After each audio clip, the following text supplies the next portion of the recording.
Good morning students. आज हम पतंग नामक कविता का अध्ययन करेंगे। इस कविता के रचयिता हैं श्री आलोक वर्मा जी। अपनी अपनी पुस्तकें खोल लीजिए और पतंग नामक कविता को देखिए। मैं इसकी व्याख्या आपके सामने प्रस्तुत कर रहा हूं। सबसे तेज बौछारे में भादों गया सवेरा हुआ। प्रथम पंक्ति है, सबसे तेज बौछारे में भादों गया सवेरा हुआ। सबसे तेज बौछारे में, बौछारे से मतलब है तेज बरसात से, मतलब तेज बरसात जो हो रही थी वर्षा ऋतु में वो अब समाप्त हो गई है। भादों गया, भादों का महीना होता है, हिंदी में भादों का महीना होता है। भादों के महीने में तेज बरसात होती है। अब ये भादों का महीना समाप्त हो चुका है और तेज बरसात जो इस महीने में होती थी वो भी अब समाप्त हो गई है। सबसे तेज बौछारे में भादों गया सवेरा हुआ, मतलब भादों का महीना और तेज बरसात व्यतीत हो जाने के बाद में अब जो सुबह होता है, जो प्रातः काल का दृश्य होता है, वो बड़ा ही लुभावना होता है, बड़ा ही अच्छा होता है। खरगोश की आंखों जैसा लाल सवेरा। देखिए, सुबह सुबह जब वाल सूर्य क्षितिज से उठकर ऊपर आता है तो उसका प्रकाश लाल होता है। पूरब से जब सूर्य निकलता है तो लाल प्रकाश के साथ निकलता है और पूरब में लालिमा छा जाती है। ये लालिमा, ये हल्का लाल रंग खरगोश की आंखों के समान होता है। कवि ने खरगोश की आंखों से इसकी उपमा दी है कि ये जो प्रातः काल सूर्य का प्रकाश है वो खरगोश की आंखों जैसा लाल है। शरद आया, मतलब वर्षा ऋतु के समाप्त हो जाने पर शरद ऋतु का आगमन होता है। वर्षा ऋतु के समाप्त होने पर शरद ऋतु का आगमन होता है। कवि ने यहाँ शरद ऋतु का मानवीकरण कर दिया है। मानवीकरण का मतलब होता है जहाँ पर बेजान वस्तुएं या नॉन लिविंग थिंग्स जिसको कह सकते हो आप, उनको ऐसे दर्शाया जाता है जैसे वे सजीव वस्तुएं हैं। निर्जीव वस्तुओं को ऐसे दर्शाया जाता है जैसे वे सजीव हो, तो वहां पर मानवीकरण अलंकार होता है। इंग्लिश में इसको पर्सोनिफिकेशन कहते हैं और आप इसको अपने समझ सकते हैं कि where the non living things are presented as they are living thing, this is the figure of speech personification. तो यहाँ पर शरद ऋतु का उन्होंने पर्सोनिफिकेशन या मानवीकरण कर दिया है। लिखा है, शरद आया फूलों को पार करते हुए। शरद किसी एक लड़के की तरह आया है, एक लड़का जो फूल को पार करके आया है, जो अपनी साइकिल को तेज चलाता हुआ आ रहा है, जो घंटी जोर जोर से बजाता हुआ आ रहा है। घंटी जोर जोर से क्यों बजा रहा है? कि वो पतंग उड़ाने वाले बच्चों को बुला रहा है, इसलिए। तो शरद आया फूलों को पार करते हुए, अपनी नई चमकीली साइकिल से चलाते हुए, घंटी बजाते हुए जोर जोर से। शरद ऋतु का आगमन इस प्रकार से होता है जैसे कोई लड़का अपनी साइकिल को चलाता हुआ आता है और घंटी को जोर जोर से बजाता है ताकि दूसरे लड़के उसके इशारे को समझ ले और पतंग उड़ाने के लिए आ जाए। चमकीले इशारों से बुलाते हुए पतंग उड़ाने वाले बच्चों के झुंड को वो शरद जो है किसी लड़के के रूप में मानो दूसरे लड़कों को पतंग उड़ाने के लिए बुला रहा है, चमकीले इशारों से बुलाते हुए, आकाश को इतना मुलायम बनाते हुए कि पतंग ऊपर उड़ सके। शरद ऋतु के आने से आकाश साफ हो गया है, अब उसमें कोई बूंदाबांदी नहीं रह गई है। बूंदाबांदी होते वक्त पतंग उड़ाने में बाधा उत्पन्न हो सकती थी, लेकिन अब पतंग उड़ाने के लायक ही मौसम बन गया है। दुनिया की सबसे हल्की और रंगीन चीज उड़ सके, ये पतंग के विशेषण है कि पतंग है वो सबसे हल्के कागज से बनती है, रंगीन होती है और इसी पतंग के तरह रंगीन होती है बच्चों की कल्पनाएं। दुनिया का सबसे पतला कागज उड़ सके, मैंने बता ही दिया कि पतंग जो है हल्के कागज की बनाई जाती है। बांस की सबसे पतली कमानी उड़ सके, पतंग बनाने में बांस की छोटी छोटी पट्टियां भी लगानी पड़ती हैं, कागज लगाना पड़ता है और ये बांस की पट्टियां और कागज एक साथ उड़ते हैं कि शुरू हो सके सीटियों, किलकारियों और तितलियों की इतनी नाजुक दुनिया। जब पतंग ऊंची उड़ती है बच्चे बड़े प्रसन्न होते हैं, सीटियां बजाती हैं, किलकारियां मारती हैं, जोर जोर से चिल्लाते हैं और ये इस तरीके से इधर उधर दौड़ते हैं जैसे तितलियां जो हैं फूलों पर इधर उधर दौड़ती हैं। जन्म से ही वे अपने साथ लाते हैं कपास।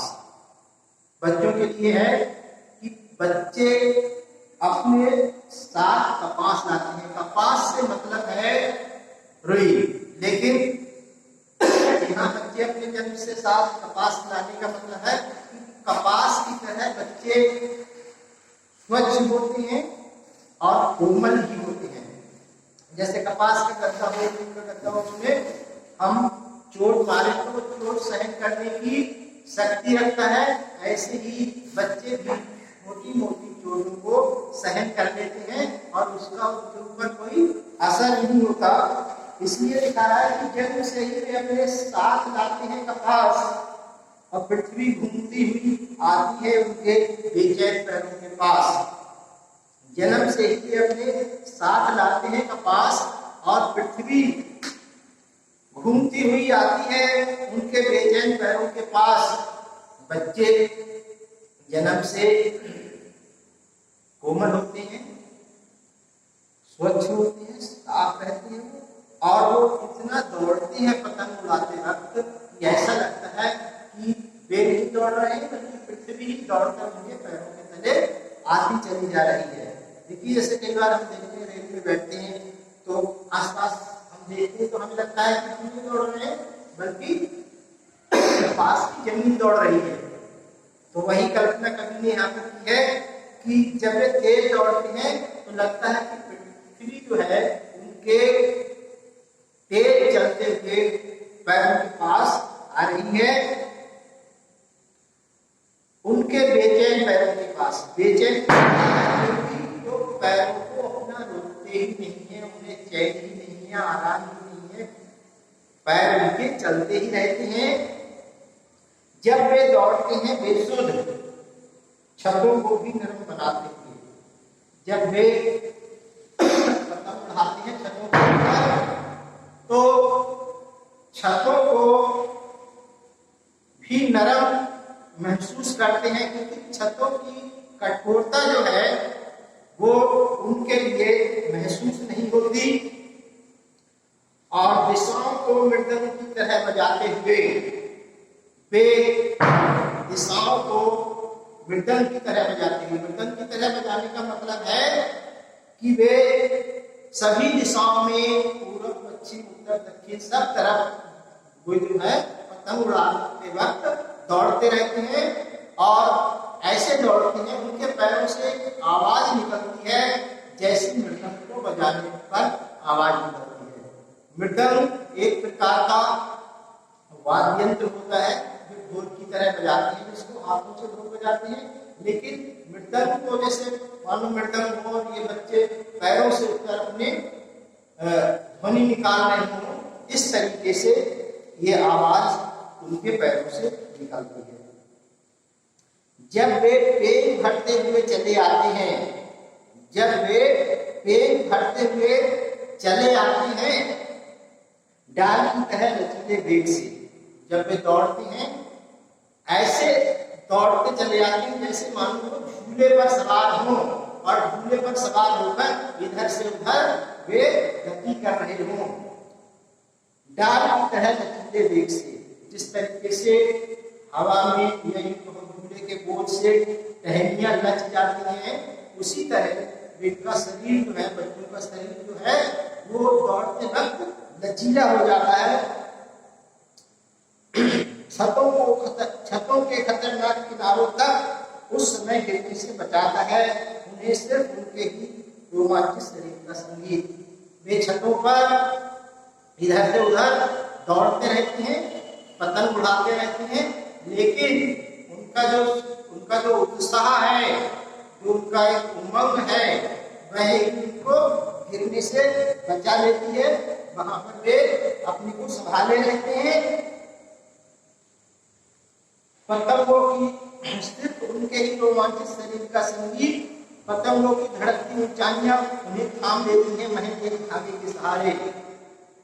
ऐसा लगता है कि वो जो पतंग उड़ा रहे हैं, उसी पतंग ने उनको एक रोक लिया है, मानो को इधर और उधर गिरने से उनको बचा लेता है। आगे देखें,